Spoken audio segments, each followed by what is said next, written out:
the stronger this is, the stronger is the contribution to the pressure, and this would depend locally on the derivatives of the velocity field at that point. But you could have this quantity be very, very high, and you get very little contribution down here because the denominator over here is actually this distance between the source and the point of observation. So you have actually two different effects. One is the source strength. So you might have a vortex that actually has very high circulation and very low pressure at the core, where the core happens to be at S. So that's very low pressure that will be felt over here. However, where that is felt, if it's too far away, then also there is a distance to source. So these are the key physics, but we can actually tell more beyond this, because if you look at this quantity here, which involves the velocity gradient tensor, it's not very easy to interpret physically immediately. However, it's good that Bradshaw and Co. back in the early 80s, they were just using standard tensor operations. They decomposed first the velocity gradient tensor into its symmetric and anti-symmetric parts, the strain rate as well, and the rotation tensors. And by doing this, you can actually rewrite this numerator as a term that involves the epsilon ij is the strain rate tensor, and I'd like you to notice that this quantity is actually positive definite, because the denominator is also positive definite. You can only get positive contribution from that quantity to the pressure. So positive pressures are generated by high or strain rate zones whenever you have strain rate within the velocity field, but the important generation comes from high level of strain. On the other hand, any place where you have high vorticity, this term is negative definite, so that then is the generator of the negative pressure. So a core of a vortex is a low pressure, provides a low pressure signal. So this is the kind of physics that I would like you to keep in mind, which we derived completely from the governing equations independent of whatever flow we're looking at. So keep this in mind as we're interpreting things as we go along. And this actually would become particularly important in the third problem that I will look at. Okay, this just meant to be a generic sort of a physical demonstration of this fact. I would like you to just focus on the left-hand side here for a second. This is a problem that we've studied in details, but I'm not going to look at it here today. It's a problem of a vortex ring impinging on a wall. So you have a vortex ring that obviously has vorticity within it, and because of the vorticity, there's a self-induced velocity. Once the ring is generated, it propels itself towards the wall. And this ring, in this case, is generated by a sudden opening of a solenoid valve where there's a tank, a pipe, and you suddenly open the solenoid, you eject a slug of fluid, and the vorticity around that slug of fluid forms a shear layer that rolls up into a donut, essentially. So this vortex propels itself towards the wall. It is marked here, this is done in water, it's marked with dark dye. The boundary layer, or the fluid near the wall here, is marked with a light colored dye. And as this vortex is propelled towards the wall, it starts to form, the induced velocity starts to form a boundary layer down here, and the vortex interacts with this boundary layer, causing it to separate. And once the boundary layer separates, you have a free shear layer that becomes unstable and rolls into the secondary vortex. We have a primary vortex and a secondary vortex. And what this experiment actually was done by one of my colleagues and his students, and they had extensive measurements of the velocity field. We took this data and we applied the Poisson's equation solution to that in order to extract the wall pressure down here. In addition, what you see over here is the measurements for this particular instant in time where we have the primary and secondary vortex. What you see over here is Q. Remember this Q distribution? That's actually the source strength everywhere within this flow field. And this flow field is actually symmetric, so it's enough for me to show you one plane and everything will be the same all around. And if you look at here, you see there's strong negative pressure distribution within the cores of these vortex structures right here. whereas high positive pressure is on these two sides where there is an actual interaction between the vortices as well as between the vortices and the wall. And this is something that you tend to find in flows in general, is that there's always strong negative pressure generation within the cores of vortices, and there is high strain zones due to the interaction of these vortices, or in between. And again, I will show an example of this in the third problem that we'll look at. So hopefully this kind of gives you a good physical feeling. Really, it's a fundamental concept in regards to this kind of wall pressure generation problem. The first problem I'm going to talk about is this rectangular cavity flow, which in fact is a PhD of one of Ain Shams' students who did his bachelor and master's here, and Dr. Naim recommended him to me, and he actually did an excellent job. This actually wasn't his PhD, by the way. And the problem actually was the master's thesis of Ihab Basuni, and Dr. Naim and Dr. Abdul Khaliq were collaborators on this problem. I would like to give a very brief description of the physics of this kind of problem. First, I took some vorticity maps from this numerical study by Rowley et al. And what you're looking at here is a problem where there is flow over a surface, but then the surface has an opening or a cavity in it. In this case, similar to our problem, it's a rectangular cavity that for the purposes of the stock is a two-dimensional cavity, either infinite numerically or large enough experimentally. And what happens because of this cavity, which has a depth d and a length L, you get the boundary layers separate, forming a shear layer, which is highly unstable because of a known linear instability known as Kelvin-Helmholtz instability, which leads to the formation of vortex structures that you can see in these vorticity maps right here that convect downstream, and then they impinge on the wall downstream. The result of this impingement or interaction is the generation of acoustic disturbances that feed back to the upstream lip. And this happens at the same frequency as the formation of the vortices, so it's the same as the initial instability frequency. So this becomes then a self-sustaining cycle, and you get very strong oscillations. And normally people can measure these oscillations by inserting 1 or 2 microphones at the end or in the bottom of the cavity. And what you see then, when you get a pressure signature, you do a spectrum on that, and you will typically then see in the spectrum some very strong spikes that correspond to modes of oscillation corresponding to this self-sustained, what's called actually Rossiter modes. This happens at certain discrete frequencies that are given by this M, which is the mode number. So you have mode number 1, mode number 2, 3, etc. Mode number 1 means there is a single vortex, or essentially one wavelength of disturbance within the cavity. Mode number 2, you have 2 vortices, etc.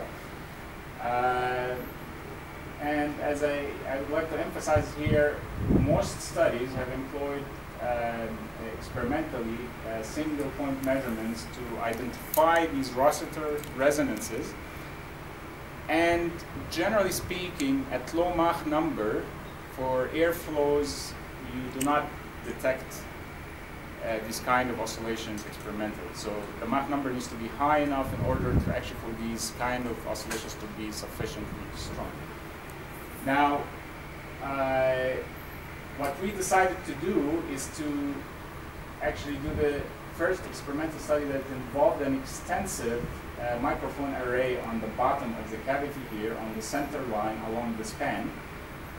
So what we did is, you see, this is the actual cavity which we found actually yesterday, and we're in the process of making actual use of it.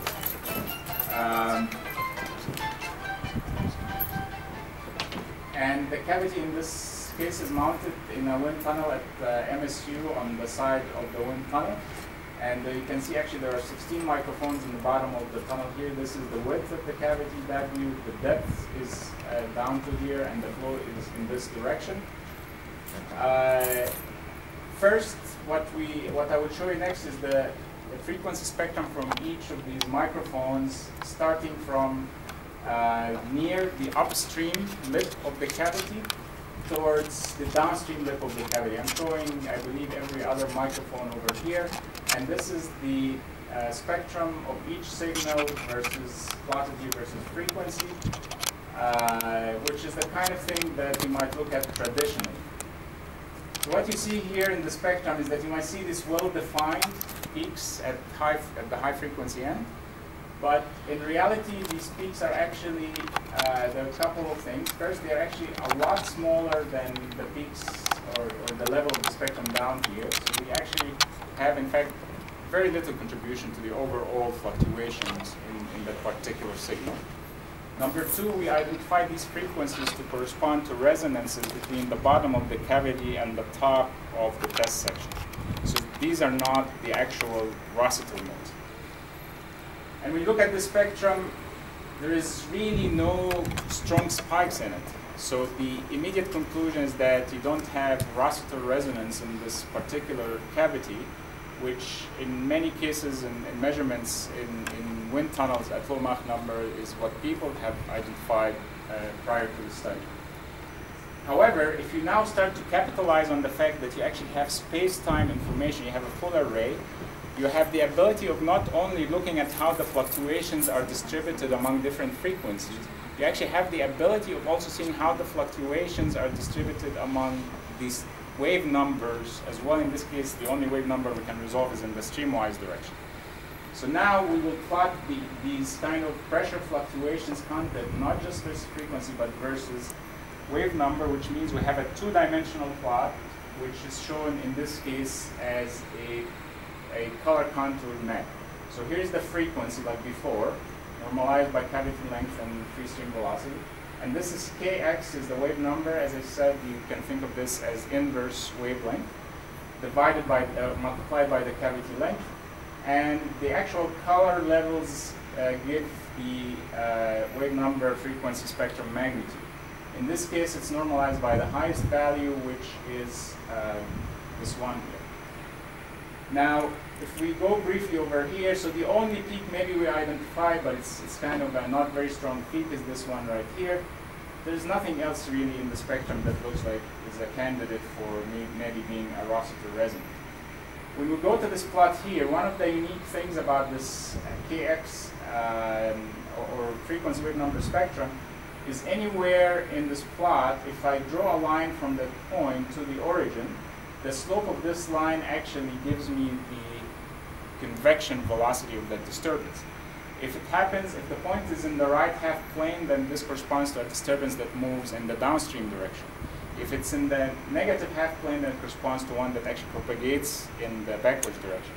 So if you actually draw a line over here in the negative half plane and have the slope equal to the speed of sound, then you can actually interestingly find that there are two localized peaks, one right here and one right there.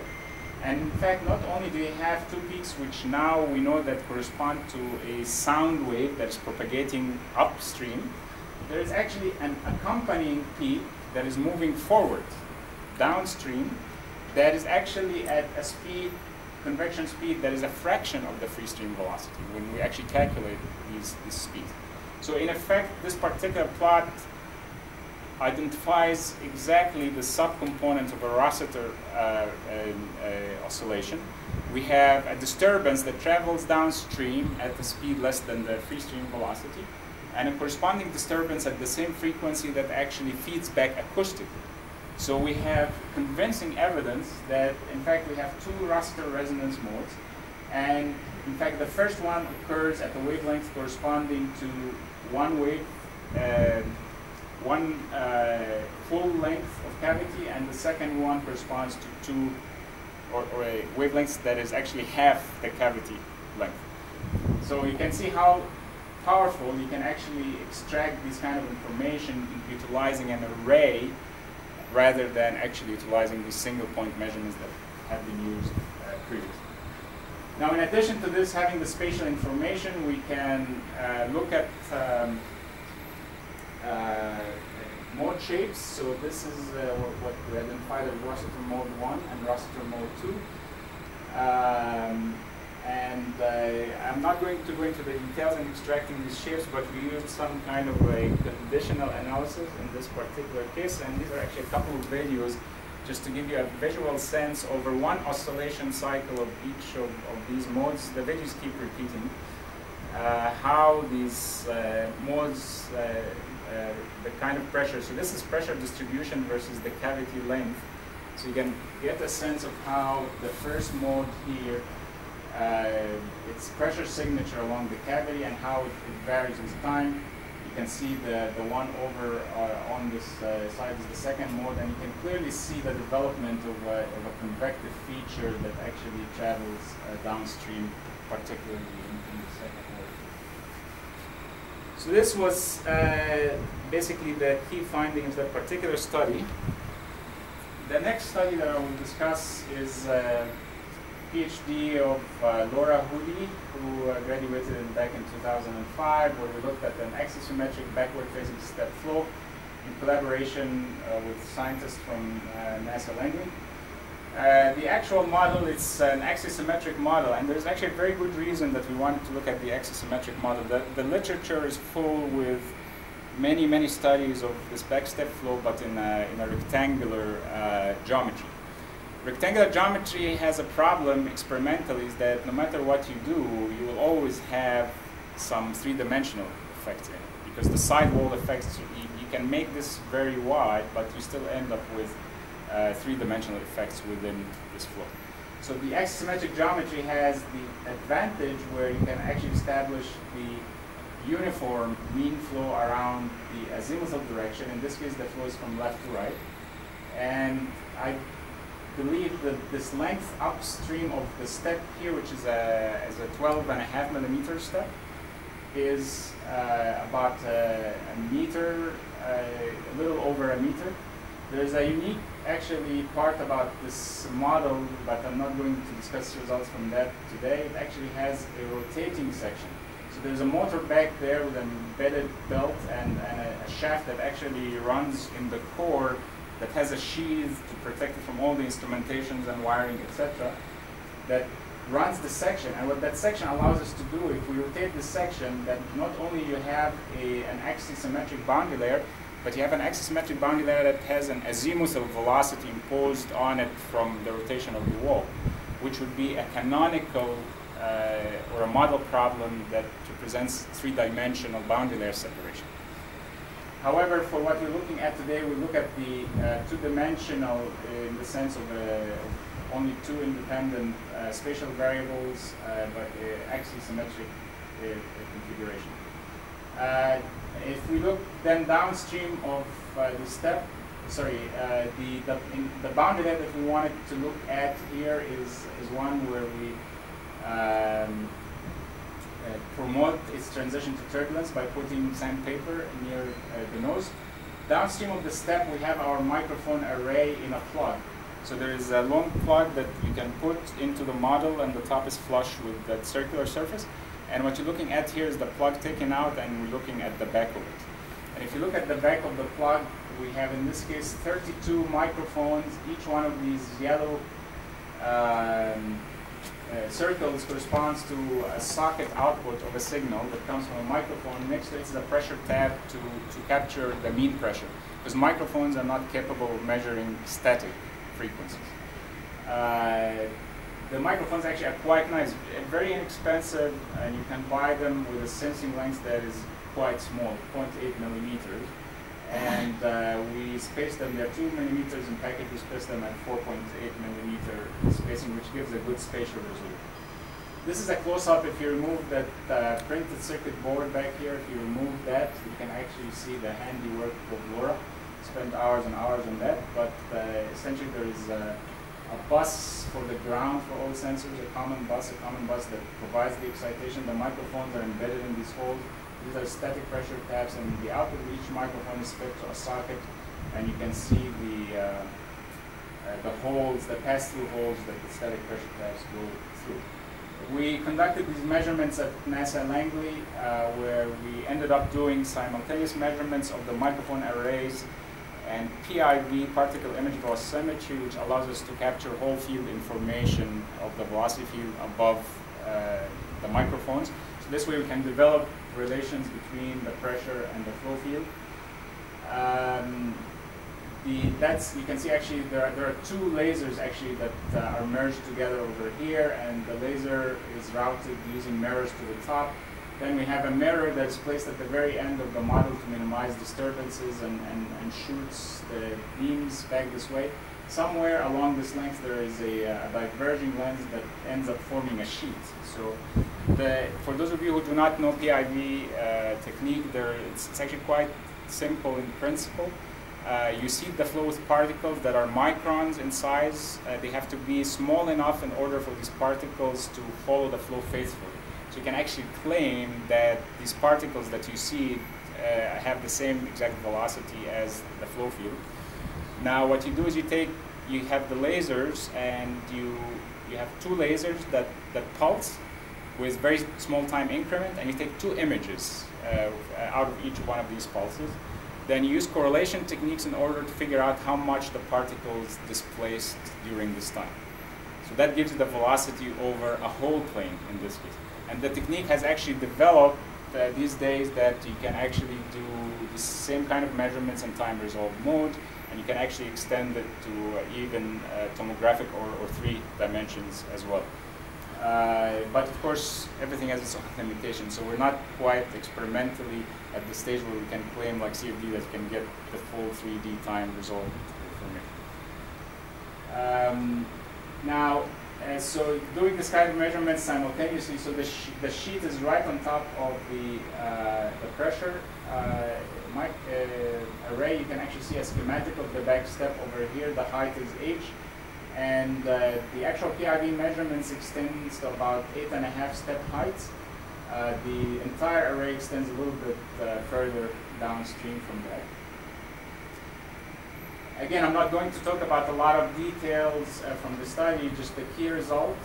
And what we did in here, in order to understand the relationship between the flow structures and the microphones underneath, we employed the technique known as stochastic estimation.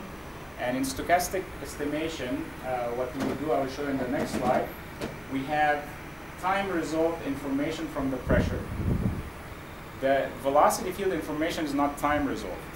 It's every 1/10 of a second.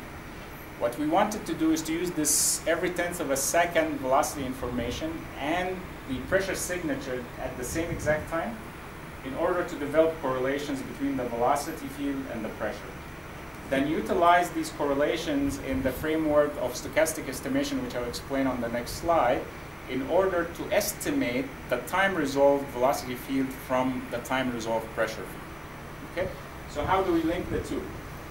We use this technique which was introduced into the fluid mechanics community by Ron Adrian. The technique is stochastic estimation.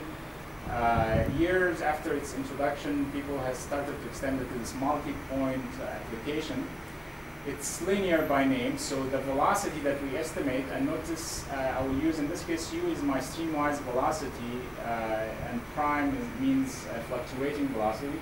I will use this tilde to mean it's estimated from the pressure. We have 32 microphones, so at each instant in time we actually combine them linearly. This is where the linearity comes from. And we claim that this will give us a good estimate of what the velocity field is. What we need clearly to know, because we have this at every point in time, what we need to know are these coefficients here. So within the stochastic estimation framework, the way you do this, you say, okay, so let's say this is my estimate, u tilde, and the true velocity is this u prime without the tilde. So the difference would be the error. So what I would like to do is to, at each point in time, take my estimate, take the actual thing, and calculate the error, and then I have an error as a function of time. I would like to minimize this, but I cannot simply minimize that error because the errors will be positive and negative, so by themselves they probably go to 0 anyway. So I need to square them, and if I square the error, I cannot minimize it at just one point in time, because it might give me a perfect result right there, but then be very bad for the rest of the time. So I need to minimize the square of the error on average. And this is what you see here. This is the error, this is its square, and this means on average. So that's essentially the expectation of the error square. So your selection of these A's would be in order to achieve minimization of this expectation. And so you take the expectation derivative with respect to each one of these coefficients and you set it to 0, and that clearly will give you, in our case, I goes up to 32, will give you 32 equations in 32 unknowns, which are actually linear equations. And the unknowns are the coefficients. This is the coefficient matrix of that linear algebraic system of equations. The terms inside this coefficients matrix relate to pressure-pressure correlation. So you take the P1 is the signal correlated with itself, P1 with other pressures is the cross correlation with other microphones. The non-homogeneous term of this linear set of equations is the cross correlation between the velocity and pressure. And this is where the velocity pressure dependence information feeds to give you the coefficients. Because remember, if these coefficients do not have anything to do with the correlation between the velocity and the pressure, then how are they going to give you information that is based on the relation between the velocity and the pressure? So this is where the link between the velocity and the pressure comes in. So you solve this equation, you get these coefficients, and then you can estimate. You have a long time series, you can get an estimate of what the velocity field is as a function of time. What you, after looking at the entire time series, we basically identified that the pressure is not always such a strong signal. It goes through these intermittent times where the pressure fluctuations are particularly strong and then kind of dies out, and then they're particularly strong and then they die down. So what I will show you next is a focus on a period in time where the fluctuations are strong and therefore contribute the most to the pressure generation. I would like to forget the stop graph for the moment. The bottom graph is pressure versus streamwise distance downstream of the step. And if you look at this, it's a segment that keeps repeating. I'd like you to notice how initially there's a pressure signature, but then it kind of almost grows into a high magnitude and then it convects downstream. So if you just keep looking at this, you will see you have it starts, and then grows up, and then actually looks like a wave almost that's traveling downstream. So this is one of these pressure signatures that are particularly energetic. What you see on top is the estimated velocity field from stochastic estimation plotted as a vorticity map. The reason we plot as a vorticity map because we're looking for vertical structure within this flow. And if you look at that, what you will see is that in fact, as the pressure signature grows down here, the shear layer right here, I will look at it in the next cycle, rolls up into this large scale structure, which is vortex, which is halfway, or is at 2.5 x over h. The actual flow, actually, when it separates, it reattaches at about 5. So it's halfway through the separation bubble that, in fact, the shear layer rolls completely into a vortex that spans the full size of the step, and then it convects downstream. This actually is a completely different picture from the prevalent picture at the time as far as how the kind of structures that dominate the pressure fluctuations. The dominant view at the time is that this shear layer, the vortex structures in it form and develop in the streamwise direction, and I will show you a cartoon of this in just a second, in a manner similar to a simple shear layer. So the vortex structure grows in size as it travels downstream with the shear layer thickness, so gradually. And the idea is that the vortex actually reaches the full step height at the reattachment point down here. However, this is what people would refer to as the shear layer mode. However, this kind of behavior is actually similar to what the behavior of vortex shedding behind a bluff body. So this behavior looks like a wake mode. And in fact, you can see this more clearly if I show you these shots in step-by-step fashion. So if we step in time, you can actually see how the initially thin shear layer, you develop the structure, the maximum vorticity is marked over here with this X. You can see how the structure grows in space, practically moving very little until it reaches the full step height. And after this, it actually starts to convect outward of that domain. And that's very, very similar to this kind of